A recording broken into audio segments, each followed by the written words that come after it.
Pemirsa, kecelakaan maut menimpa bus yang membawa rombongan peziarah di Purwakarta, Jawa Barat. Akibat insiden ini, 2 orang meninggal dunia dan belasan lainnya luka berat hingga ringan.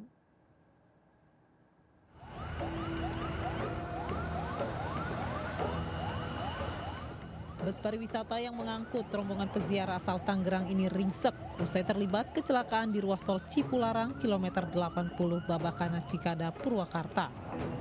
Insiden bermula saat bus pariwisata yang membawa peziarah dari Pamijahan, Tasikmalaya, Jawa Barat ini hendak kembali ke Jakarta. Di kilometer 80, bus menabrak bagian belakang truk hingga ringsek di bagian depan. Supir seperti ya mobil jalan seperti biasa. Di depannya ada truk, dump truck yang membawa kerikil atau sprit, ditabrak pantatnya di belakangnya. Sopir bus saat ini sudah diamankan di Polres Purwakarta karena ada korban tewas. Sementara korban meninggal dunia sudah dibawa pulang pihak keluarga.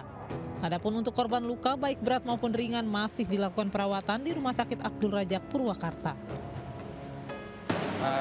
Untuk sampai saat ini semua masih kita observasi, masih kita tangani kegawat daruratannya. Jadi untuk kita pasien yang dirawat berapa dan yang dibolehkan pulang berapa belum ada. Semuanya sekitar 64 pasien masih kita tangani kegawatannya. Kita coba atasi kegawatannya dulu. Kasus kecelakaan ini kini dalam penanganan unit laka lantas Polres Purwakarta. Dari Purwakarta, Jawa Barat, Irwan melaporkan. Pemirsa, bus penumpang terguling akibat sebuah truk yang parkir tiba-tiba masuk ke jalur jalan. Penumpang terpaksa dievakuasi dari jendela. 20 penumpang luka ringan akibat peristiwa ini.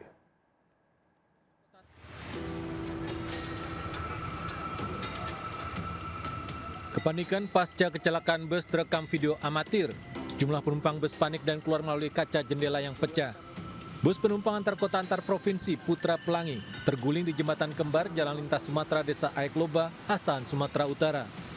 Bus trayek rantau Perapat Medan terguling lantaran menghindari sebuah truk. Truk yang hendak parkir di bahu jalan tiba-tiba masuk lajur kanan jalan mengakibatkan keduanya sempat bertabrakan. Saat ini situasi arus lalu lintas kami tutup, berhubung dilakukannya evakuasi satu kendaraan bus penumpang yang mengalami kecelakaan lalu lintas. Untuk mengevakuasi bus, kedua lajur jalan lintas Sumatera terpaksa ditutup sementara. Bus telah diamankan, para penumpang melanjutkan perjalanan ke kota tujuan dengan bus lain. Dari Asahan, Sumatera Utara, Ulil Amri melaporkan. Sebuah mobil terjun ke dasar sungai dari ketinggian belasan meter di Kebumen, Jawa Tengah. Mobil berisikan seorang pengemudi mengalami patah tulang akibat kecelakaan tersebut. Terjun bebas. Sebuah mobil kecelakaan tunggal masuk ke jurang di Jalan Kebumen Banjarnegara, kawasan Desa Sempor, Kebumen, Jawa Tengah. Pengemudi seorang remaja berusia 19 tahun, diduga mengemudi dalam kondisi mengantuk. Korban selamat namun mengalami patah tulang dan dirawat di Rumah Sakit PKU Muhammadiyah Gombong. Diduga saat kecelakaan terjadi, korban mengemudi dalam kecepatan tinggi.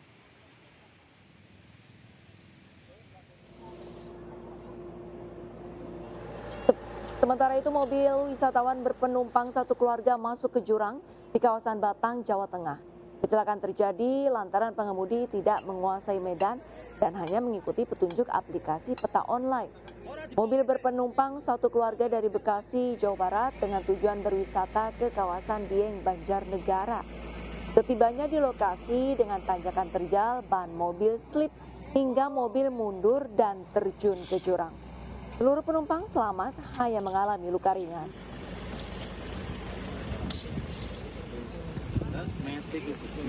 Lokomotif rangkaian kereta api Wijaya Kusuma mengeluarkan asap tebal ketika melintasi stasiun Wonokromo, Surabaya. Asap yang keluar dari lokomotif memenuhi peron stasiun, bahkan sempat menutupi kawasan jalan di sekitarnya.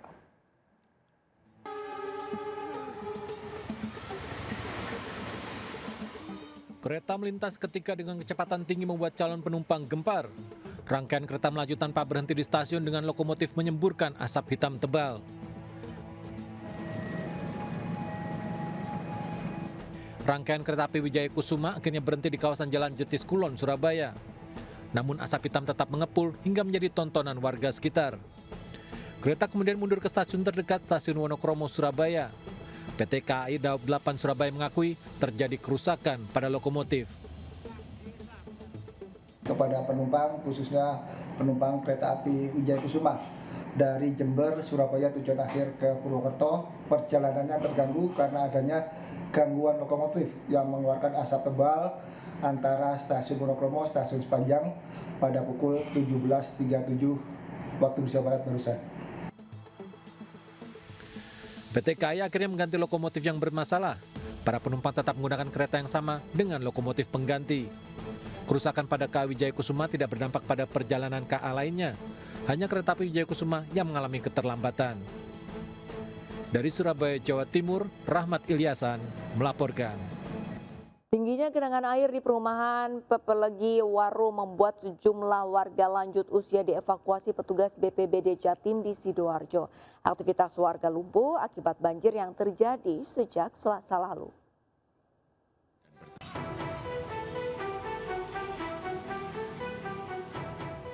Inilah genangan air di kawasan perumahan Pepelegi Indah, Waru, Sidoarjo. Akibat tidak mengalirnya aliran sungai ke muara laut, air masih tinggi dan bertambah karena hujan masih turun.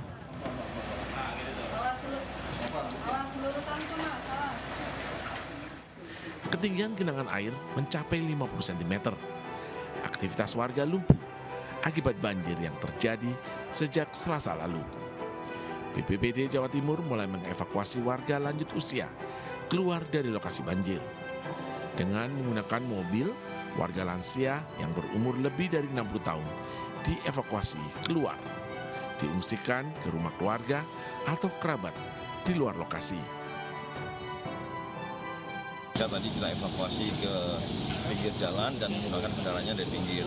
Juga ada beberapa warga yang mengalami sakit pada saat itu, baik itu ada yang cuci darah, tadi melaporkan ke keamanan kami, dan kami antar ke jalan untuk bisa diantar keluarganya ke rumah sakit.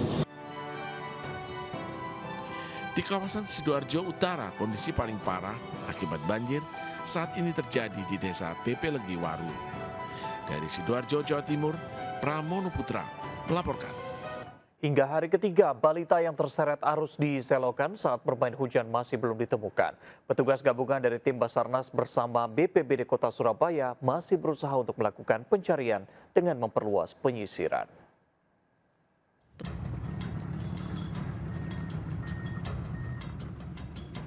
Pencarian Rizky, balita 3,5 tahun yang tenggelam akibat terseret arus di selokan di kawasan Babatan Wiyung, Surabaya masih terus dilakukan.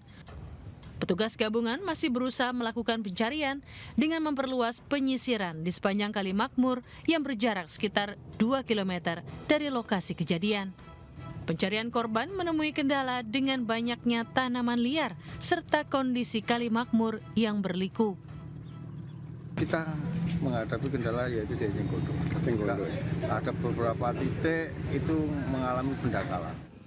Sementara itu pengasuh balita Rizky berharap anaknya segera bisa ditemukan. Dirinya menjelaskan sebelum kejadian ia mengawasi Rizky dan teman-temannya dari kejauhan. Namun saat ditinggal sebentar ke dalam rumah, Rizky dikabarkan terbawa arus dan tenggelam.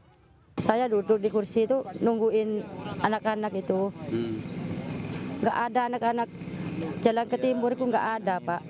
Habis itu tinggal ke dalam mau nyuci beras, soalnya ini nggak bawa nasi.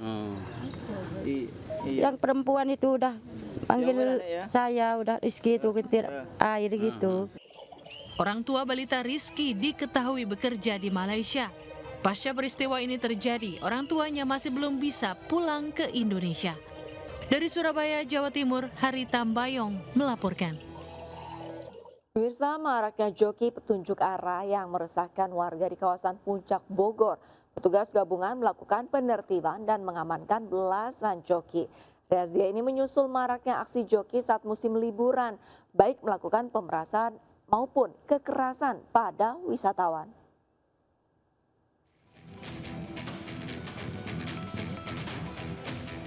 Petugas mengamankan belasan joki di Kecamatan Megamendung, Kabupaten Bogor, Jawa Barat. Razia ini dilakukan setelah viral di media sosial seorang wisatawan asal Jakarta yang mengalami kekerasan di jalan alternatif Megamendung oleh oknum joki atau tukang parkir liar yang meminta bayaran dengan harga tinggi.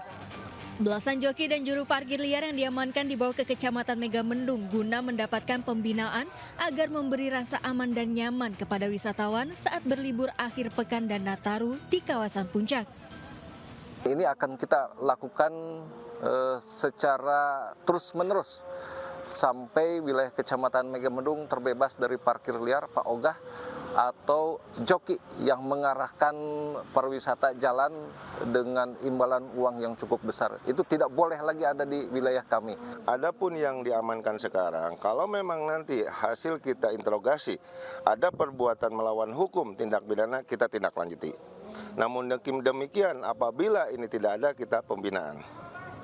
Saya yang jelas nggak mau ada lagi di wilayah Megamendung, mau calo, mau joki nggak ada lagi. Para joki diberi arahan agar selalu menghormati tamu atau wisatawan dan tidak membuat masalah dengan hukum. Jika terbukti, pihak kepolisian tidak segan-segan untuk memproses para joki ini secara hukum. Dari Kabupaten Bogor, Jawa Barat, Wildan Hidayat melaporkan.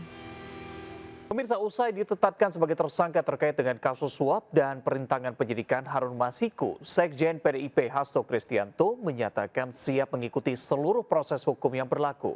Hasto bahkan siap dipenjara demi pengorbanan cita-cita membangun supremasi hukum mengikuti ajaran Bung Karno.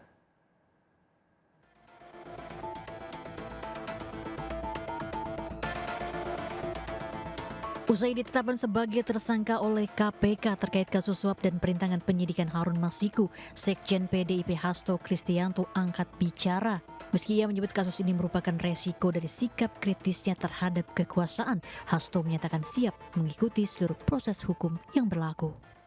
Saya sebagai tersangka oleh KPK, maka sikap dari PD Perjuangan adalah menghormati keputusan dari KPK. Kami adalah warga negara yang taat hukum. PD Perjuangan adalah partai yang menjunjung tinggi supremasi hukum. Saya sudah memahami berbagai resiko yang akan saya hadapi. Karena sebagaimana dilakukan oleh Bung Karno, masuk penjara adalah bagian dari pengorbanan cita-cita. Dalam pernyataannya, Hasto juga menyinggung adanya dugaan intimidasi agar tidak memecat sosok yang memiliki ambisi kekuasaan yang menginginkan 3 periode. Sementara guna mendukung penyelidikan mendapatkan bukti baru yang relevan, KPK telah mengeluarkan surat pencegahan Hasto ke luar negeri termasuk untuk mantan Menkumham Yasona Lawli. Tim Liputan iNews melaporkan. Sementara itu, pemirsa, pengamat politik Henry Satrio menilai penetapan Sekjen PDIP Hasto Kristianto sebagai tersangka kasus suap pergantian antar waktu Harun Masiku ini harus segera diselesaikan. Ia pun menilai kasus ini terlalu lemah untuk mengobrak-abrik PDIP. Jadi menurut saya case ini yang pertama adalah harus segera diselesaikan supaya pemerintahan Pak Prabowo tidak terbawa-bawa. Kemudian yang kedua, harus jelas duduk perkaranya. Hasto ini dijadikan tersangka karena case-nya apa gitu. Karena case kasus suapnya, korupsinya, atau gara-gara dipersepsikan atau dianggap ngumpetin Harun Masiku gitu. Kalau emang ngumpetin Harun Masiku, Hasto hebat banget gitu sampai nggak ada yang tahu tuh selain dia. Nah, kemudian yang kedua, ini ada kaitannya dengan PDI Perjuangan nggak, atau usaha untuk mengobrak-abrik PDI Perjuangan? Kalau menurut saya, kasus ini terlalu lemah ya untuk bisa mengobrak-abrik PDI Perjuangan yang memang solid dan kokoh gitu. Bentrokan terjadi saat massa mahasiswa berunjuk rasa menentang kebijakan PPN 12%. Demonstran minta pemerintah untuk membatalkan kenaikan pajak PPN menjadi 12%. Saling dorong nyaris berujung kericuhan terjadi dalam aksi unjuk rasa mahasiswa di kawasan Patung Kuda, Jakarta Pusat. Bentrokan terjadi saat massa mahasiswa menolak membubarkan diri sesuai dengan aturan penyampaian pendapat. Massa dari Badan Eksekutif Mahasiswa Seluruh Indonesia atau BEM-SI menolak kebijakan kenaikan PPN 12%. Kenaikan PPN menjadi 12% dinilai tidak memiliki keberpihakan kepada masyarakat. BEM-SI meminta pemerintah untuk membatalkan kebijakan tersebut karena tidak tepat sasaran dan merugikan masyarakat. Tidak usah mengajarkan kami tentang undang-undang. Saya perempuan.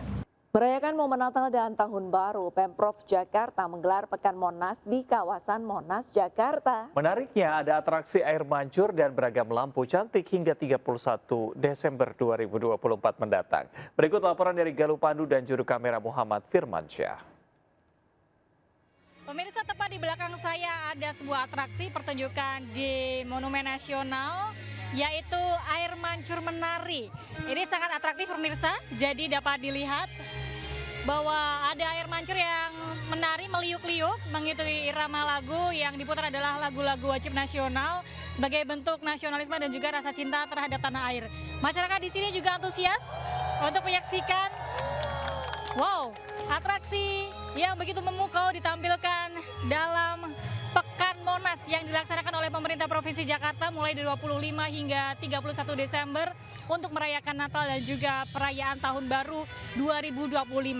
Air mancur ini akan diputar pada setiap hari menjelang hari perayaan Tahun Baru, setiap hari pada pukul 19.30 sampai nanti berlangsung selama setengah jam, yaitu pada pukul 20.00 waktu Indonesia Barat, dan akan yang kedua kali pada pukul 21 sampai 21.30. Setelah ini biasanya nanti akan dilanjutkan dengan penampilan video mapping yang ada di bagian sisi selatan Monas yang akan diputar mulai pukul 20.00 sampai 20.30 dan sesi kedua pada pukul 21.30 sampai pukul 22 waktu Indonesia Barat. Dan ini masih akan terus berlangsung selama sepekan, yakni 25 hingga 31 Desember, dan juga nantinya akan ada berbagai macam atraksi lampu untuk menyambut pergantian tahun baru 2025 di wilayah Monumen Nasional dan sekitarnya. Dari Jakarta, Galuh Pandu, Muhammad Firmansyah, iNews melaporkan. Pemirsa, arus wisatawan ke kawasan Puncak Bogor masih terus terjadi. Kepolisian memberlakukan sistem ganjil genap untuk mengurangi kepadatan kendaraan. Bahkan pada malam Tahun Baru nanti akan dilakukan sistem Car Free Night untuk memberikan kenyamanan dan keamanan kepada wisatawan. Berikut laporan dari rekan kami Zen Cahyani bersama juru kamera Andri Setiawan dan Raga Firdaus dari Simpang Gadok Bogor. Pemirsa, pantauan arus lalu lintas di Simpang Gadok Bogor pada periode libur Natal dan Tahun Baru. Saat ini situasi lalu lintas ramai lancar di kedua arahnya, baik dari Jakarta menuju ke arah Bogor maupun dari Bogor menuju ke arah Jakarta. Dan pada pagi hari sempat diberlakukan sistem rekayasa lalu lintas, yakni sistem ganjil genap, dan juga pada siang hari mulai pukul 1 siang hingga pukul 4 sore diberlakukan sistem one way atau satu arah dari Bogor menuju ke arah Jakarta. Dan hari ini tidak diberlakukan sistem one way dari Jakarta menuju ke arah Bogor karena melihat dari data volume kendaraan yang ternyata lebih banyak kendaraan yang melintas dari Bogor ke arah Jakarta, dan volume kendaraan sendiri terpantau dan tercatat ada 22.700 kendaraan yang melintas, dan angka ini cukup mengalami penurunan dari hari-hari sebelumnya pada periode libur Natal dan Tahun Baru yang mencapai 35 hingga 46.000 kendaraan yang melintas baik dari arah Jakarta menuju ke arah Bogor maupun sebaliknya.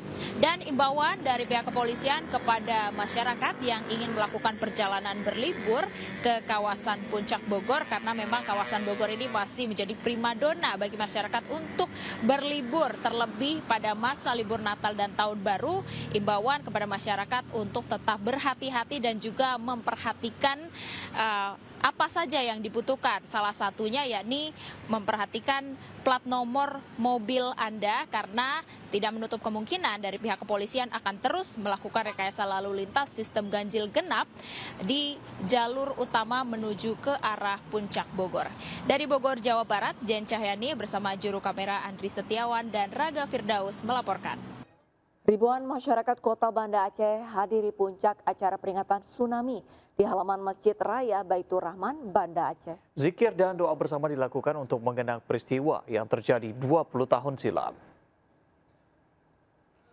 Warga larut dalam zikir dan doa bersama dalam acara peringatan 20 tahun bencana gempa dan tsunami. Halaman Masjid Raya Baitur Rahman, Banda Aceh dipenuhi warga yang mengajak keluarga dan sanak saudara. Acara peringatan 20 tahun tsunami ini juga dihadiri sejumlah duta besar negara sahabat, di antaranya Maroko, Kuwait, Jepang, serta konsulat Amerika dan Malaysia. Menguntung peringatan tsunami diharapkan dapat mengedukasi masyarakat bahwa pentingnya pengetahuan dan kesadaran mitigasi bencana gempa dan tsunami sejak dini. Pemirsa, warga Aceh juga memperingati 20 tahun tsunami dengan mengunjungi kuburan massal korban gempa gelombang tsunami di Belapoh. Momentum ini diharapkan dapat mengedukasi masyarakat pentingnya kesadaran mitigasi bencana gempa dan tsunami sejak dini dan bentuk refleksi diri.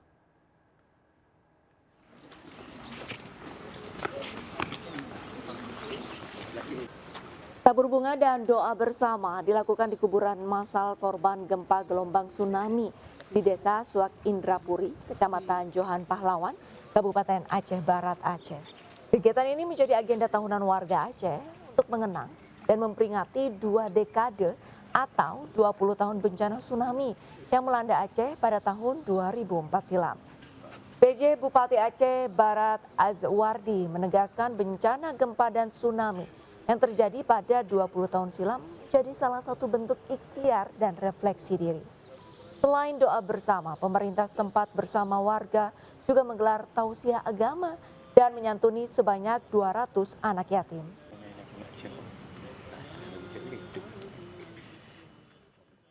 Pemirsa, masih ingatkah Anda bocah kecil yang bertahan selama 21 hari di pantai saat bencana tsunami Aceh terjadi 2 dekade lalu? Nah, kisah perjuangan hidup Martunis yang menjadi anak angkat Cristiano Ronaldo masih dikenang hingga saat ini.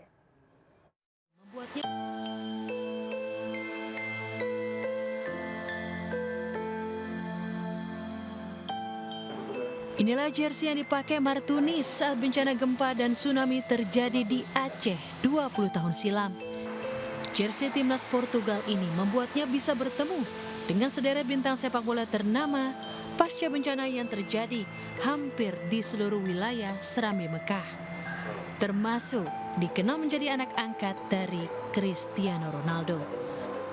Bertahan hidup selama 21 hari di tengah puing dan sisa tsunami, Martunis menyedot perhatian dunia.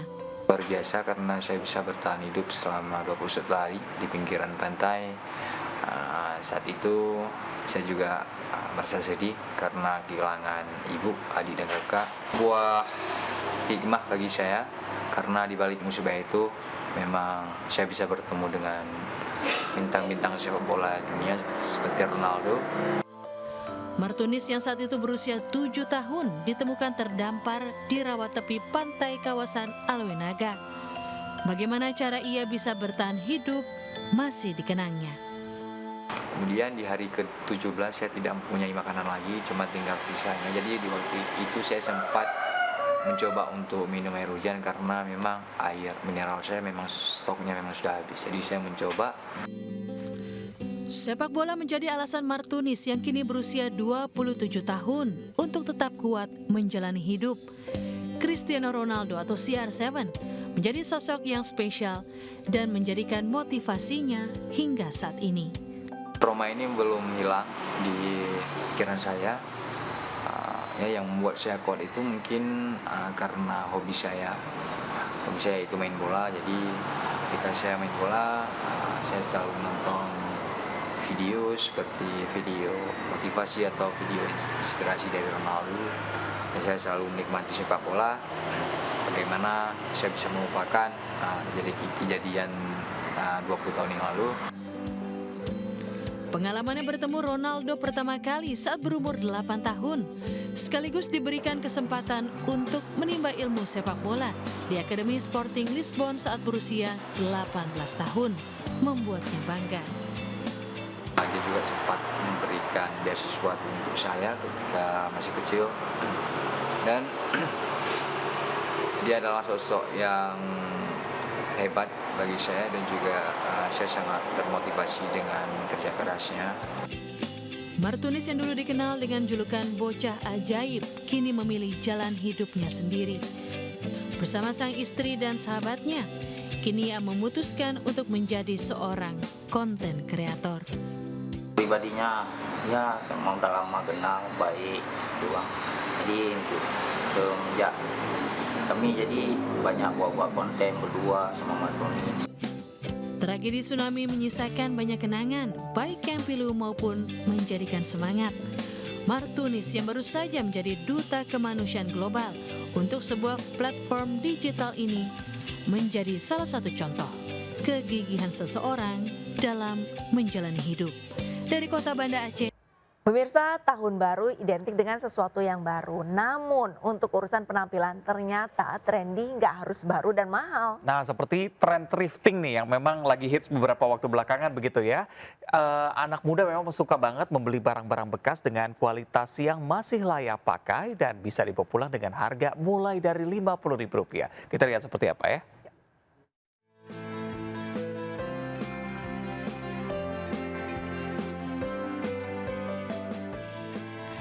Thrifting kini sedang diminati anak muda. Selain bisa memiliki barang yang bermerek, thrifting juga bisa menyelamatkan kantong para pembelinya alias dibanderol dengan harga yang lebih murah dan terjangkau. Namun tak usah khawatir karena barang-barang yang dijual masih memiliki kualitas yang baik. Seperti saya ini yang mau hunting baju buat tahun baru. Di salah satu pusat barang thrift atau pre-love di Kemayoran, Jakarta Pusat, para pecinta thrift berkumpul. Kualitas barang yang tak kalah dengan yang ada di mall atau pusat perbelanjaan membuat para pembeli mengincar barang-barang dengan merek ternama. Tak jarang, para thrifter sengaja mencari barang-barang dengan merek dan model tertentu. Mulai dari sepatu, baju, celana, sampai jaket outdoor. Nah, di sini juga ada barang-barang pre-love yang pastinya harganya juga terjangkau kayak sepatu, terus ada yang suka naik gunung, ada jaket-jaket gunung. Adanya toko thrifting diharapkan dapat mewadahi para kolektor produk barang-barang pre-love atau thrift untuk dijual kembali dengan harga miring. Sebelumnya, jadi ini untuk mengedukasi bahwa barang thrifting ini masih bisa diolah kembali, asalkan dalam porsi yang pas gitu. Kita ngumpulin para kolektor yang mungkin mereka punya beli produk di mall nggak kepake dan mau dijual susah, nggak ada market. Nah, di sini poinnya buat mencari market orang-orang yang ngerti brand luar gitu. Nah, saya akan memberikan tips nih bagi Anda yang siap hunting baju thrift. Yang pertama, buat dulu daftar barang apa yang akan dibeli agar nanti nggak bingung untuk memilih. Kemudian, cek kondisi barang termasuk ukurannya, jangan sampai kekecilan atau kebesaran. Dan yang terakhir, riset atau ketahui dulu harga barang yang diinginkan. Siapa tahu Anda bisa membeli barang merek terkenal dengan harga yang murah.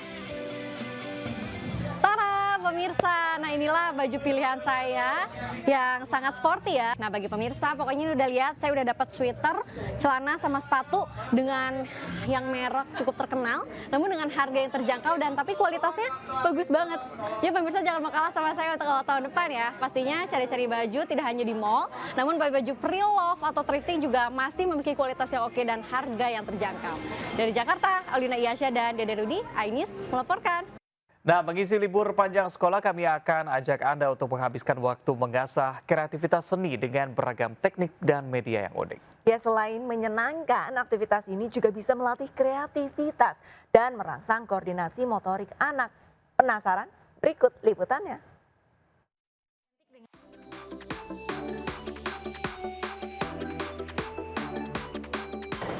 Jika biasanya liburan identik dengan jalan-jalan keluar rumah, melihat pemandangan ataupun mungkin jalan-jalan ke mall, kali ini sedikit berbeda. Saya akan ajak Anda untuk liburan di tempat yang unik, menyenangkan dan juga menggali kreativitas Anda.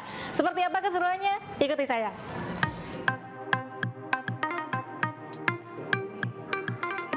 Berlokasi di Pondok Indah, Jakarta Selatan, tempat healing mungil ini memang begitu kental dengan kreativitas seni lukis tinggi. Atmosfer desain interiornya bahkan menciptakan karya kreatif yang membuat pengunjung tak sabar untuk berkreasi. Terlebih sejumlah mini studio ini menawarkan beragam aktivitas seru. Salah satu aktivitas yang paling populer di sini adalah slime craft. Nah, sudah ada di tangan saya akan mencoba meraciknya menjadi slime yang berwarna dan sangat atraktif. Saya mungkin akan mencoba di sana ada adik-adik saya. Yuk kita ke sana. Dibutuhkan kekuatan jemari untuk bisa membuat slime craft seperti ini. Selain menyenangkan, aktivitas ini juga bisa melatih kreativitas dan merangsang koordinasi motorik anak. Terlebih teknik mengulini slime dengan tekstur lembut dan kental bahkan juga bisa memberi efek relaksasi. Bikin slime. Bikin slime, gimana rasanya? Enak. Enak, seru. Seru.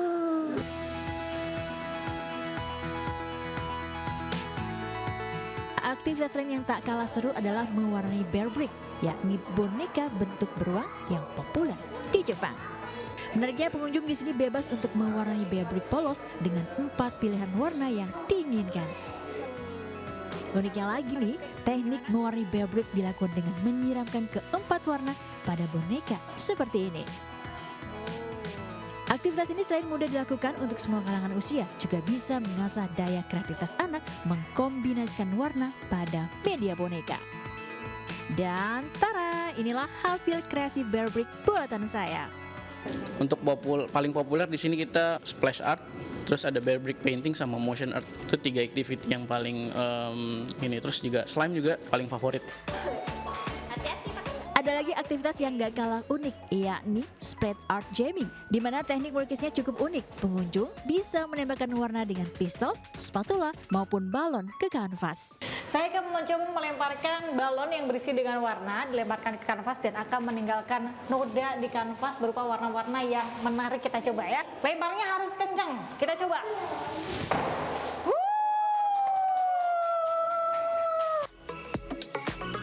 Aktivitas yang satu ini memungkinkan cat akan menyiprat kemana-mana. Namun tak perlu khawatir karena cat yang digunakan aman dan mudah dibersihkan. Untuk bisa menikmati serunya melukis dengan cara unik seperti ini, Anda hanya perlu merogoh kocek mulai dari Rp100.000 per orang. Tempat ini cocok banget buat Anda yang punya keluarga untuk mengajak buah hati Anda menghabiskan akhir pekan atau menghabiskan hari libur bersama dengan keluarga. Dan di sini kita juga bisa bawa pulang nih hasil karya kita. Oke, kita bawa pulang pemirsa. Dari Jakarta, Galuh Pandu Priyo Aji Anyus melaporkan. Bye-bye. Kali ini saya bawa pulang ya.